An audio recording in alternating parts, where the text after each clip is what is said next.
हमारे पास इसकी डायग्राम होती है। अगर आपने डायग्राम को अच्छे तरीके से समझ लिया तो आपको समझ में आ जाएगा कि बेसिकली मैं बात किस बारे में कर रही थी। ये हमारे पास एक स्टैंड होता है, ठीक है। स्टैंड के साथ एक क्लचर लगा हुआ होता है। आप इसको कैचर कह सकते हो, क्लचर कह सकते हो, कुछ भी कह, मतलब वो चीज़ जो किसी चीज़ को होल्ड करके रखती हो, होल्ड करके पकड़ लेती हो। एज सेम एज मैं आपको उसी के बारे में बात बता रही हूँ। सारे ख़ास तौर पे लड़कियाँ बहुत ज़्यादा रिलेट कर पाएंगी। जैसे कि हम अपने बालों को कैच कर लेते हैं, उसी तरीके से हमने इस ब्यूरेट को कैच कर लिया है। This is your burette. Burette के ऊपर रीडिंग्स दी होती हैं। रीडिंग्स इसलिए दी होती हैं ताकि हम मेजर कर सकें। ये हमारा एक स्टॉपर पॉइंट है, ठीक है। इससे हमने ब्यूरेट के अंदर के सोल्यूशन को अलाउ करना होता है। यहाँ से अगर आप लूजन कर दो, अगर आप यहाँ से लूज़ गिर देते हो, यहाँ से आप उसको अलाउ कर रहे हो कि वो ड्रॉप बाय ड्रॉप इस सोल्यूशन के अंदर गिर जाए। अब फ्लास्क के अंदर हमेशा हम कौन सा सोल्यूशन लेते हैं, मैंने आपको पहले भी बताया था।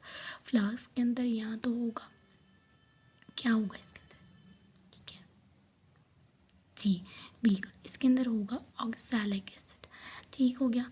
फ्लास्क के अंदर हमारे पास ऑक्सैलिक एसिड होगा, जबकि इसके अंदर हमारे पास बनाया हुआ सोल्यूशन होगा जो हमने NaOH का बनाना है। लाइक इसके अंदर सेकेंडरी सॉल्यूशंस होंगे, इसके अंदर ऑक्सैलिक एसिड होगा जो कि हमारे पास एक प्राइमरी सॉल्यूशन है।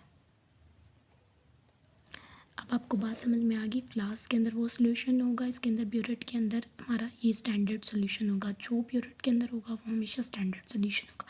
अब जैसे वो ड्रॉप बाय ड्रॉप इसके अंदर गिरता जा रहा है, हमने वेट करना है until its colour changed into pink colour, ठीक है। जब तक इसका कलर पिंक कलर में नहीं चेंज हो जाता। उसके अलावा भी मैं आपको एक और बात बता दूँ, जब हमने ऑक्सैलिक एसिड इसके अंदर डाल दिया था ना, तो हमने इसके अंदर एक और इंडिकेटर भी डालना है। इंडिकेटर है फेनोफ्थालीन। फेनोफ्थालीन इंडिकेटर डालेंगे फ्यू ड्रॉप्स में 1 to 2 ड्रॉप्स आएंगे, उससे ज़्यादा नहीं डालना है क्योंकि हमने एक स्टैंडर्ड के अकॉर्डिंग इसको प्रिपेयर करना है।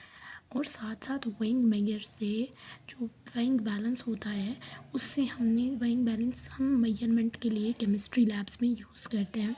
हमने इसको यूज़ कर लेना है to measure that solution and the solutions also, okay. Then आप जब उसको स्विर्ल करोगे, लाइक आपने इसके अंदर सोल्यूशन डाल दिया, ये ड्रॉप बाय ड्रॉप गिर रहा है, आप इसको ऑब्जर्व कर रहे हो। जैसे जैसे इसका कलर पिंक हो जाएगा, यहाँ पर इसका कलर पिंक हुआ, यहाँ से आपने रीडिंग नोट कर लेनी है। जब आप यहाँ से रीडिंग उसकी नोट कर लोगे, दैट मीन्स कि वही रीडिंग इंडिकेट करेगी आपको फर्दर ऑन या फिर नेक्स्ट प्रोसीजर के लिए, और वो हम एक फार्मूला में लगा कर देखेंगे उससे। अभी आपको ये सारी डायग्राम समझाने का मकसद यही था। इसके बाद मैं आपको इसकी प्रिपरेशन समझाऊंगी, ठीक है।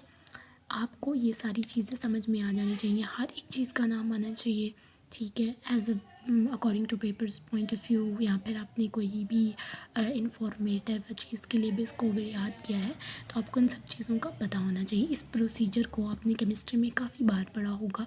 तो इस प्रोसीजर्स को हम टाइटरेशन कहते हैं। This is the titration technique. And just because हम इसको क्यों कहते हैं, because of the this stopper, कि यहाँ से हम इसको टाइटन कर देते हैं। अगर हमने इसको टाइटन कर दिया या इसको लूज़ कर दिया तो बेसिकली इस पूरे प्रोसीजर का जो मेन काम है या मेन पॉइंट है जहाँ जिसको लेकर हम स्टडी कर रहे हैं, तो वो ये है, ठीक है।